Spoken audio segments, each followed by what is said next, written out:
ስምዐኮነ መልአክ ወንጌላዊ ወይቤ ብዙኃ ተአምረ ወመንክረ ገብረ እግዚእነ ኢየሱስ ክርስቶስ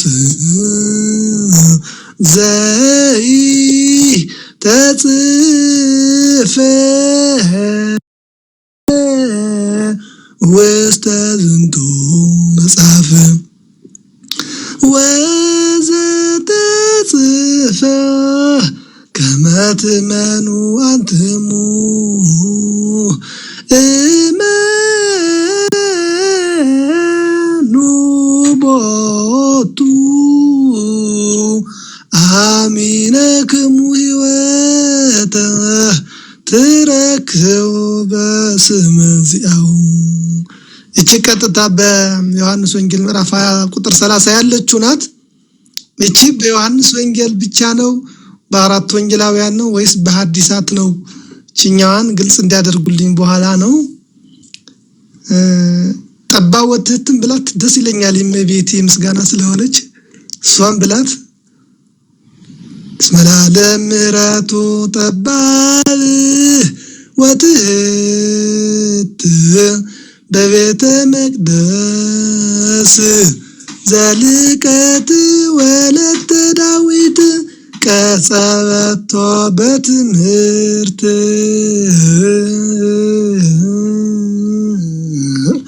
ለዘወረደ እመልአ ገብርኤል ዘዜነዋ በአዳስ ስብከት ዘዘራ ውስተ እዝና እምቃሉ ሰሚዓ ተወክፈት በልባ ለሃዲር ውስተ ከርሳ ደብተራው ሰማያ።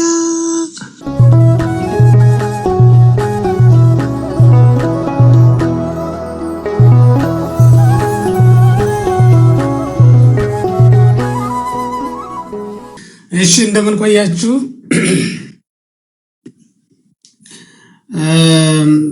የኔታን ቃለ ሕይወት ያሰማልን። ኔታ መንክር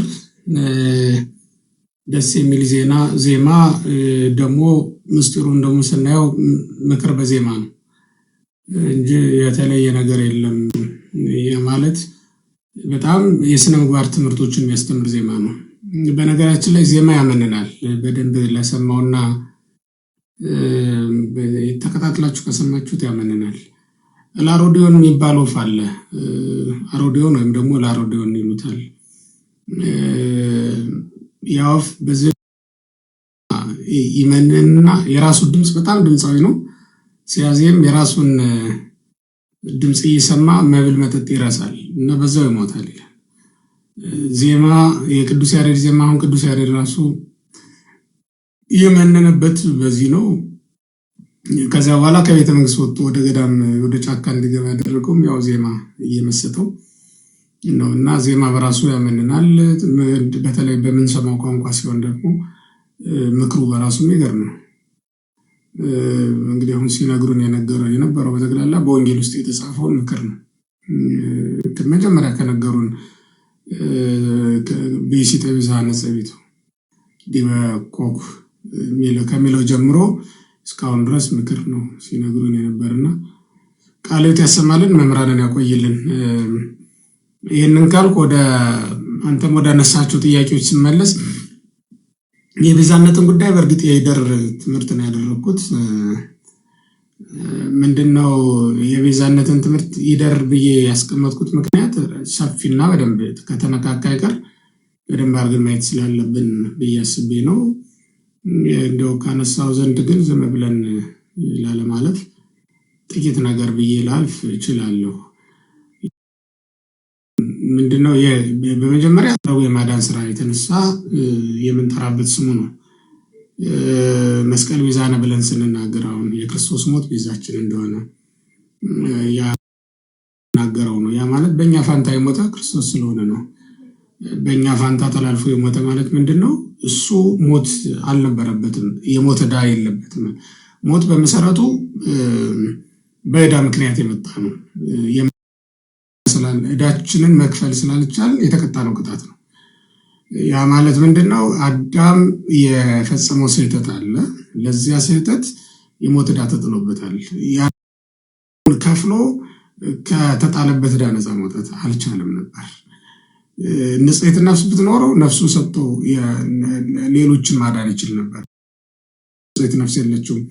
ልጁን ተስፋ አደረገ። ልጁም ቃየል ሆኖ ተገኘ። የመጀመሪያ ልጁን በነገራችን ላይ ሔዋን ቃየል ብላ ስም ስታወጣለት ወንድ ልጅ ከእግዚአብሔር ተሰጠኝ ማለት ታልቀውምቱ ወንድ ልጅ ከእግዚአብሔር ተሰጠኝ አለችው። ለምን እንደሆነ ታውቃላችሁ? እዚያ በኦሪቱ ላይ እርግማኑ ሲተላለፍ እሱም ራስህን ይቀጠቅጣል ነው የሚለው። እባብን ሲረግማት እግዚአብሔር ዘፍጥረት 12 ጀምራች ከ15 ጀምሮ ስትመለከቱ የሚላት ምንድነው? ራስሽን ይቀጠቅጣል ነው የሚላት። ይሄ ማለት ወንድ ልጅ ነው። በወንድ አንቀጽ የተነገረ ወንድ ልጅ ነው ለሔዋን የሚያስፈልጋት። ምንድነው እሱ? የእባብን ራስ የሚቀጠቅጥና የሚያድን ነው። አሁን ጠላቷን መግደል የሚችል ወንድ ልጅ እንዳገኘች ነበር የቆጠረችው ሔዋን፣ ግን ሳይሆን ቀረ። ስለዚህ ነፍሱን ሰጥቶ ሊያድናት የሚችል ነበርና እስከ ክርስቶስ ቆይቷል። ይሄ ክርስቶስ ሲወለድ ከኃጢአት ንጹሕ ነውና የሞት ዕዳ አልነበረበት። ስለዚህ የሚሞተው ሞት ተፈርዶ ሞት አይደለም። ምክንያቱም እንዳይፈርዱበትማ ነገስታቱ ራሱ መረመሩ እኮ። የሚፈርዱበት ምንም ነገር አለ እንኳን በእግዚአብሔር ዘንድ በሰው ዘንድ እንኳን የሚያስፈርድ ነገር እግዚአብሔር በምህረት ስለሚፈርድ ነው። ሰው ግን የለሽ ነው ፍርዱ በራሱ እና እንዲህ ባለ ሁኔታ የሚኖረው የሰው ልጅ መርምሮ ሊፈርድበት የሚችል ነገር አላገኘም። ይረከብኩ ላይ ለወየጋይ የተባለለት እኮ ተከሳሽ ክርስቶስ ነው።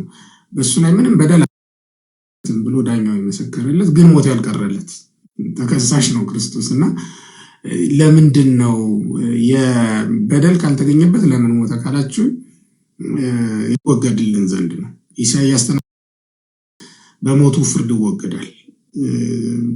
ትንቢተ ኢሳይያስ ምዕራፍ 53 ላይ የምንመለከተው ቁጥር 6 ላይ ነው ይመስለኛል።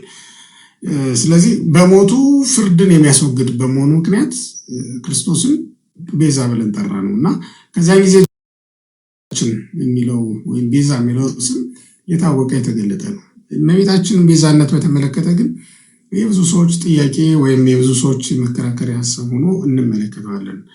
እመቤታችን ምንድን ነው ብለን ስንናገር ሲጀመርም አሁን ሴት የሚለው ስም የገባው ምትክ ለማለት ነው የገባ ስም ነው።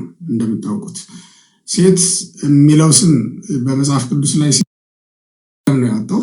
ሴት ይባል ብሎ ስሟን አወጣላት ይላል። ምትክ ለማለት የወጣላት ስም ነው ለሴቲቱ ማለት ነው። ለምንድን ነው ይሄ ስም የተገባት ከተባለ የመጀመሪያው በኩረ ፍጥረት ወይም ደግሞ ስር ሆኖ የመጣው መሰረት ሆኖ የሰው ልጅ ማስገኘት የጀመረው አዳም ነው። ከዛ ከአዳም ጎን ያለ ሴት ተገኘች ማለት ነው። እመቤታችን እንደገና እንደ አዲስ ታስጀምራለች። ያም ማለት አዳምን በማስገኘት ማለት ነው። እና አዳምን ተካች። አሁን ተመልከቱት፣ ከአዳም ጎን ነበረ ያለ ሴት የተገኘችው። አሁን ደግሞ ያለ ወንድን ማስገኘት የምትችል ሌላ ሴት ተገኘች። እሷም ድንግል ማርያም ብቻ ናት የሆነችው። እንደውም መጽሐፍ ቅዱስ ይጠራታል። ቅዱስ ጳውሎስ ስሟን አልጠራትም፣ ከሴት ተወለደ ብሎ የተናገረው ገላትያ ምዕራፍ 4 ላይ ቁጥር 4 ላይ ስትመለከቱ ዘመኑ በደረሰ ጊዜ ከሴት ተወለደ ይላል። ሴት ብሎ የጠራት ለምንድን ነው? አዳምን ተክታ የቻለች ስለሆነች ነው። አሁን ተመልከት፣ አዲስ የተፈጥሮ ሕግ ነው የመጣው ማለት ነው። እንደገና የመጀመሪያው የተፈጥሮ ሕግ ከወንድ ሴት መገኘት ነበር አይደለ? ተለወጠ መንገዱ። ከሴት ወንድ ተገኘ ነው፣ ያውም ያለ ወንድ የተገኘው እና አዲስ የሆነ የፍጥረት ስርዓት ያመጣች ስለሆነች ሴት ተብላ እመቤታችን ቅድስት ድንግል ማርያም ለመጠራት በቃ። ይሄ አንዱ መንገድ ነው። የሔዋን ምትክ ቤዛ የሚለው ምትክ ማለትም ስለሆነ ነው ይሄንን ብነግርህ። በዛውም ላይ ደግሞ ዕዳ መክፈልም ነው። ቅዱስ ዮሐንስ አፈወርቅ ዕዳ መክፈል ነው ብሎታል። ምዕራፍ 66 ላይ ስንመለከት ዕዳ መክፈል ነው ይለዋል። የሔዋን ዕዳ ነው የተከፈለላት። ምክንያቱም ሔዋን ያለ ሴት ከወንድ ተገኘች፣ ግን እሷ ያለ ወንድ ሳታ ዘመናት አለፉ፣ ብዙ ዘመናት ሄዱ። ድንገት ዕዳ ለሔዋን የሔዋን ዕዳ ከፋይ ሆነች ብሎ ስለእመቤታችን ሲናገር እንሰማዋለን ማለት ነው። እና ዕዳ መክፈልም ነው በሌላ መንገድ የሔዋን የእመቤታችን ቅድስት ድንግል ማርያም የሔዋንን ዕዳ ልችላት ነው። ይሄ በሕገ ተፈጥሮ ተመልከት። በሕገ ተፈጥሮ ማለት ምንድነው? ከአዳም ሴት ስትገኝ ሕገ ተፈጥሮ ነው አይደል? ከእመቤታችንም ክርስቶስ ሲገኝ ሕገ ተፈጥሮን መሰረት አድርጎ የመጣ ነው። ያው ከሴት ልጅ ሊገኝ ይችል ነበር በሌላ መንገድም፣ ግን በዚያ መንገድ አይደለም ጌታ የተገኘው። ስለዚህ አዲስ መንገድ የተከፈተ አዲስ መንገድ የመጣ መሆኑንም የሚያሳይ ነው። በዚያውም ላይ ሴቶች በወንዶች ጥንት ይመኩባቸው ነበር። ምን እያሉ? እናንተ ሴቶች ከኛ የምትገኙ እንጂ እናንተኛ ናት እያሉ ይመኩባቸው የነበረን በመሆኑ እሷ ይህን በማስገኘት ይህን ሁሉ ነገር ይህን ለውጥ ማምጣት ይችላለች ማለት ነው። ስለዚህ በመጽሐፍ ቅዱስ እንደውም ስሟ ብዙ ጊዜ ሴት ተብላ ነው የምትጠራው። አንዳንድ ያልመስሏቸው ሰዎች ሲሳሳቱ ሲሰማ ይገርመኛል። አንቺ ሴት የሚለውን ቃል ሲሰሙ ማለት ነው። ከአንቺ ምን አለኝ? አንቺ ሴት የሚለው ቃል አንቺ ሴት የሚለው እኮ ለሌላይቱ እንደው የማይገባ ስም ነው። ምክንያቱም ትባል ተብላ መጠራቷ በመጀመሪያ ሴትነት ማዕረግ ነው በራሱ። ሴት የሚለው በራሱ ምስጢራዊ ስም ነው፣ ምስጢር ያለው ስም ነው ማለት ነው። ይሄ ጥልቅ የሆነ ትርጉም፣ ድንቅ የሆነ ትርጉም ያለው ስም ነው። ለሴቶች ሊያኮራ የሚችል ስም ነው በራሱ ሴት የሚለው ስም ማለት ነው። እና ምትክነቷን ሊያሳይ የሚችል በወንድ የተጀመረውን ዓለም እንደገና ጀመር ያደረገ ስም ነው። በሴት እንደሚጀመር ማሳያ የሆነ ስም ነው። ከወንድ የተገኘችው ሴት ያንን ስታደርግ ከሴት የገኘው ወንድ ደግሞ ምን እንዳደረገ ሁላችን እናውቃለን። ምክንያቱም እሱ ክርስቶስ ነውና እንደገና የሰራን እንደገና የፈጠረን ከሴት የተገኘው ወንድ ነው።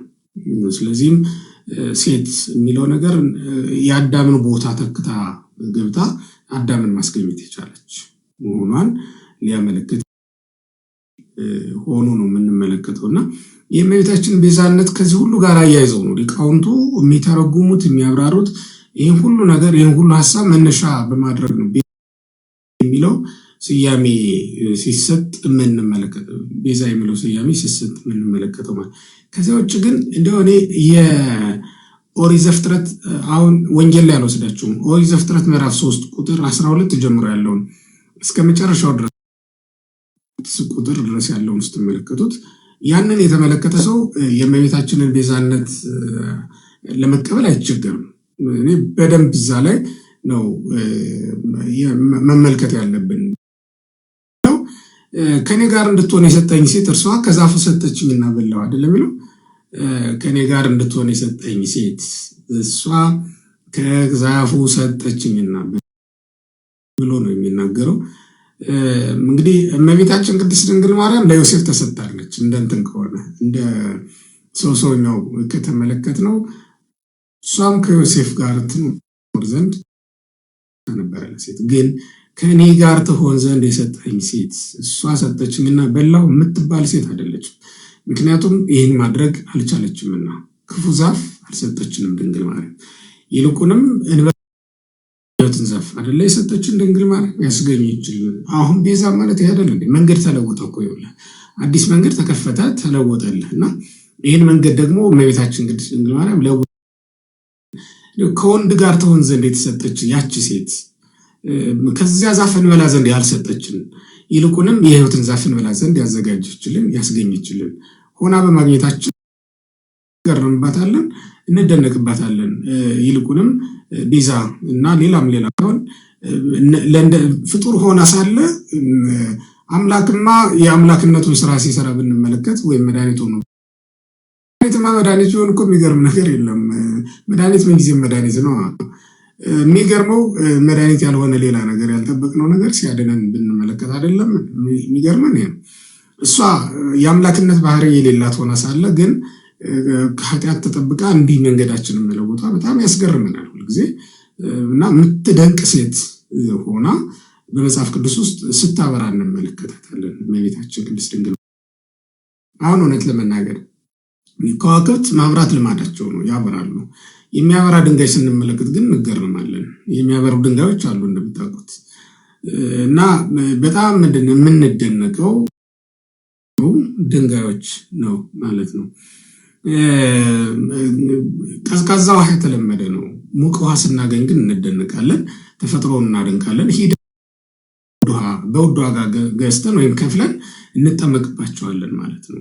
ውሃው ውሃ ነው፣ ግን ባህሪው ግብሩ ነው ልዩ ያደረገው ማለት። እመቤታችን ሰውነቷ ሰው ነው፣ ግን ያደረጋትና ቅድስት ያደረጋት። ስለዚህ ከወንድ ጋር ትሆን ዘንድ የተሰጠች ይቺ ሴት ከዛፉ እንበላ ዘንድ ስትሰጠን የሰጠችን ዛፍ የሕይወት ዛፍ መሆኑ አንዱ አስገራሚ ነገር ነው ማለት ነው። ይቺ ከአዳም ጋር ትሆን ዘንድ የተሰጠችው ሴት ግን አጠገቧ የሕይወት ዛፍ እያለላት መርጣ ክፉን የሞትን ዛፍ ነው የሰጠችን። ተመልከቱት፣ አዳም እያለ ያለው እሱን ነው። ስለዚህ ከኔ ጋር ትሆን ዘንድ የሰጠኸኝ ሴት እሷ ሰጠችኝና በላው ብሎ ሲናገር አዳም አይነት ሴት አይደለችም ድንግል ማርያም አለ። ከዚያስ እግዚአብሔር አምላክ ያደረግሽው ነገር ምንድን ነው ብሎ ሲጠይቃት ሐሰተኝና በላው አይደል ያለችው እመቤታችን ቅድስት ድንግል ማርያም። እግዚአብሔር ያደረግሽው ነገር ብሎ ቢጠይቃት ምን ልትል ትችላለች? ሐሰተኝና በላው ልትል በፍጹም አትችልም ድንግል ማርያም። ስለዚህ ይሄም ራሱ ቃሏ በጣም የተለየ የመላኩን ቃል ሰምታ እንደ ቃል ይደረግልኝ ነው ያለችው። ይህን ቃሏን ደግሞ ወዶታል እግዚአብሔር። እንደወደደው በምን ታረጋግጣላችሁ? መጥቶ አደረባት በማህፀኗ። እንደ ቃል ይደረግልኝ ብላ ስትናገር ወዲያው በማህፀኗ ተቀረጸ አይደለም እንለው። አካላዊ ቃል እሷን ዓለም አድርጎ በእሷ ማህፀን ውስጥ 9 እንደኖረ እንረዳለን ማለት ነው። ስለዚህ እመቤታችን ቅድስት ድንግል ማርያም የተናገረችውን አምላክ ወዶላታል። እሷን ልብ ማለት ይገባናል እና መላኩ አሳተኝ የምትል አይነት ሴት አይደለችም እመቤታችን ቅድስት ድንግል ማርያም። እንደ ሔዋን አይደለም ማለት ነው። ከዛ በኋላ ዝቅቱልና ቁጥር 15 ጀምራችሁ ደግሞ የሴቲቱን መርገም ነው የምትመለከቱት።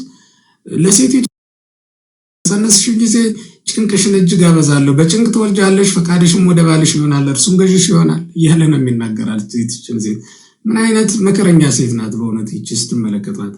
እመቤታችን ቅድስት ድንግል ማርያም ግን ስትጸንስ ምንድን ነው የተባለችው? አይደል የተባለችው ይሄንን የደስታ ቃል ነበር የሰማችው። አየው ምን ያክል የተለየ ምልከታ እንዳላት በመጽሐፍ ቅዱስ ድንግል ማርያም በጣም የተለየ ቦታ ያላት ሴት ናት እመቤታችን ቅድስት ድንግል። ለምን ይሄንን ለወጠችው? በጭንቅ መውለድ በጭንቅ ምጥሽን የብዙ አደርገዋለሁ የሚለውን ቃል ለውጣ ደስ እያላት ትጸንሳለች፣ ደስ እያላት ደግሞ እንዲሁ ትወልዳለች እመቤታችን ቅድስት ድንግል ማርያም። ያ ደስታ ሁል ጊዜ በልቧ ታትሞ የምትሆነው ማለት ነው። ፈቃድሽ ወደ ባልሽ ይሆናል ብሎ ነው የሚናገራት። ይሄ ሁሉ ነገር የለባትም፣ ምክንያቱም ባል የላትም እመቤታችን ቅድስት ድንግል ማርያም። ከባል የጸነሰች እና ከባል ጋር የምትኖር ሴትም አይደለችም እና ከዚህ ልዩ ሆና እናገኛታለን። በጣም የሚገርማችሁ ደግሞ ቁጥር 17 ላይ የሚስትህን ቃል ሰምተሃልና ብሎ አዳምን ሲረግመው ከእርሱ እንዳትበላ ካዘፉ ዛፍን በልተሃልና ምድር ከአንተ የተነሳ የተረገመች ትሆን ይለዋል። በሕይወት ዘመን ሁሉ በድካም ከእርሷ ትበላለህ ነው የሚለው። አሁን ይህ ሁሉ ነገር አልቀረልንም እንዴ? የሁሉ ነገር ቀርቶልናል። እንዴት ካላችሁኝ እመቤታችን ቅድስት ድንግል ማርያም የሰጠችን የሕይወት መና በድካም የተመገብነው አይደለም። እሱ ራሱ እግዚአብሔር እንኩ ብሎ ምን ያህል ሳንደክም እንዳገኘ ነው እንድትረዱት። ማቴዎስ 26ም ከዚህ ጋር አገናኙት። እንኩ ብሎ ተብለን በእጃችን የተሰጠን ነው። ስለዚህ ያለ ድካም ሊመግበን የሚችል በስጋም ስንመለከት 5 እንጀራ ለ5000 ሰው ማብላት የሚችል ሰው ነው። 5 እንጀራ ለማግኘት 5000 ሰው ምን ያህል ሊደክም ይችላል? በግንባሩ ወዝ ሊያመጣው ይችላል? 5ቱን እንጀራ ሊሆን አይችልም። ከዚያም ደግሞ ዳቦ አመጡ የፋሲካ በዓል ለማክበር። በእግዚአብሔር ቸርነት የሆነ ነው። የኛ ድካም ምድራዊ ህብስት እስከማምጣት ድረስ ብቻ የምትሆናት ድከሙ ብንባል ሰማያዊ መና ለማድረግ ያንን ምን ያክል እንደክም እንችላለን? ብንደክምስ ልንለውጠው እንችላለን? በድካም ቢሆን ኖሮ ግን ይሄ በድካም የተደረገ አይደለም፣ ከጸጋው የተነሳ የተሰጠን ነውና በህይወት ዘመኑ ሁሉ በድካም ከእርሷ ትበላለህ የሚለው ነገር በእኛ ዘንድ ቀርቶልናል እና ይህን ሁሉ ያስቀረች እመቤታችን ቅድስት ድንግል ማርያም ስለሆነ ያ የሚስቱን ቃል ስለሰማ ነው። እንግዲህ ተመልከቱ መርገሙ። እንግዲህ እሷን ሳነሳ እንዳይከፋችሁ ነው የምላችሁ። የሚስትን ቃል ስለሰማ ነው የሚለው። እዚህ ላይም በሴቲቱ ምክንያት ነው ሳንደክም እንድንበላ የተፈቀደልን፣ መለኮታዊ ጽዋ እንድንጠጣ የተፈቀደልን ሳንደክም ነው የሚለውን ነገር በደንብ ማየት ያስፈልጋል ለማለት ነው። እንግዲህ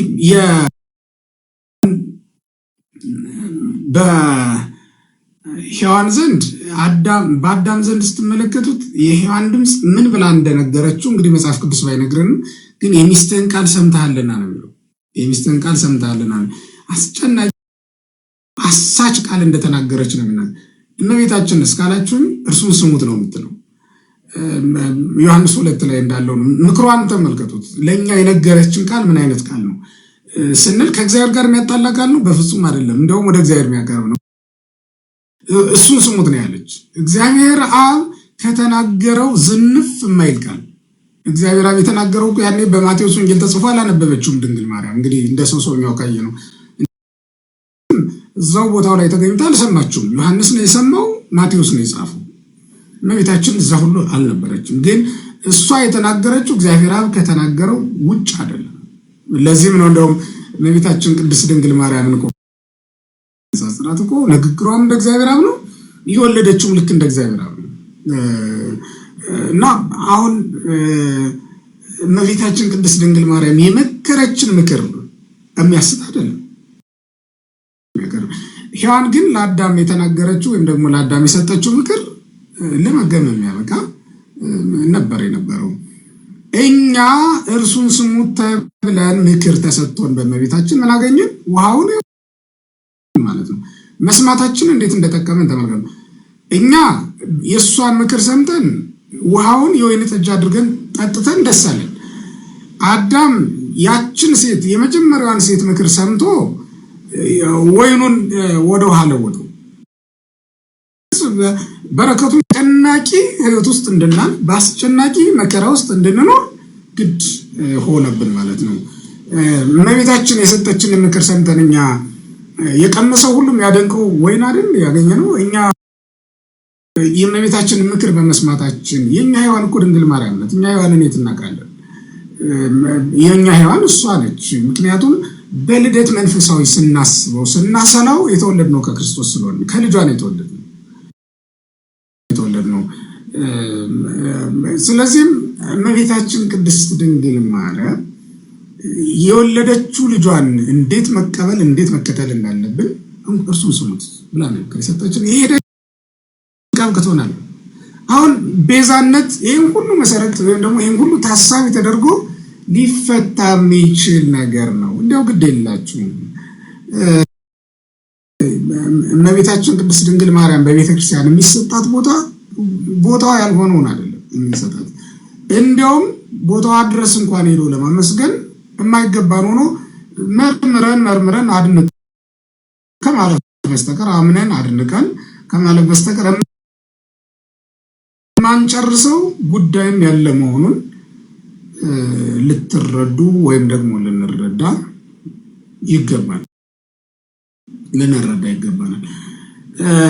ስለዚህ እመቤታችን ቅድስት ድንግል ማርያም ለኛ በረከትን የምታሰጠን ይልቁንም ስርየተ ኃጢአትን እስክናገኝ ድረስ የምትለምንልን እናታችን መሆኗን እንቀበላለን። የኛ ኦርቶዶክሳዊ አስተምሮ ልክ እንደዚህ ነው እና አሁን እኛ ስንሰጥ ወይም ደግሞ ቤዛ ብለን ስንጠራት ምን ማለታችን ነው? የጽድቅ ምንጭ ሆና ስለተገኘችልን ነው። ጽድቋ ክርስቶስ ነው። ምንጯ ደግሞ እመቤታችን ቅድስት ድንግል ማርያም ሆና ስለተገኘች ነው ማለት ነው። መቼስ የእቃው ንጽህና የምግቡን ንጽህና ይጨምረዋል አይደል? ምግባችን ክርስቶስ ነው፣ እቃዋ ደግሞ እመቤታችን ቅድስት ድንግል ማርያም ሆና ነው የምናገኛት ማለት ነውና በዚህ ሁሉ ነገር እንግዲህ ራሱን ችሎ በደንብ ከመጣንበትም አለበለዚያ በልዩ ልዩ የማስተማሪያ መንገዶች ወይም ደግሞ የትምህርት አይነቶች ልንሄድበት የምንችል ነው የሚሆነው። ለጊዜው ግን ካነሳው ዘንድ ይህንን ማለት ፈልጋለሁ ለማለት ነው። ለዚህ ላይ ቃልዎት ያሰማል። በእውነት በጣም ግሩም ነው። በጣም ግሩም። ከዚህ በፊት ቤዛዊተ ዓለም የምንለውን በጣም በጥቂቱ ነበር አሁን ከገለጹት ሲብራራ የነበሩ ሰው ግን እዛው ዘፍጥረት ላይ ብቻ ሳይወጡ ሔዋንና እመቤታችን በማነጻጸር የነገሩ በጣም ግሩም ነውና ቃልዎት ያሰማል። ተሰሃልከ እግዚኦ ምድረከ ሃሌሉያ አሃውየ ፍቁራንየ ሰላም ለክሙ ዝክሩኒ ወትረ በጸሎትክሙ እስመ ብዙኃት ረድክ ስለተ ጻድቅ አጥብቅ በሃይማኖት ከመ በረከተ ትረሱ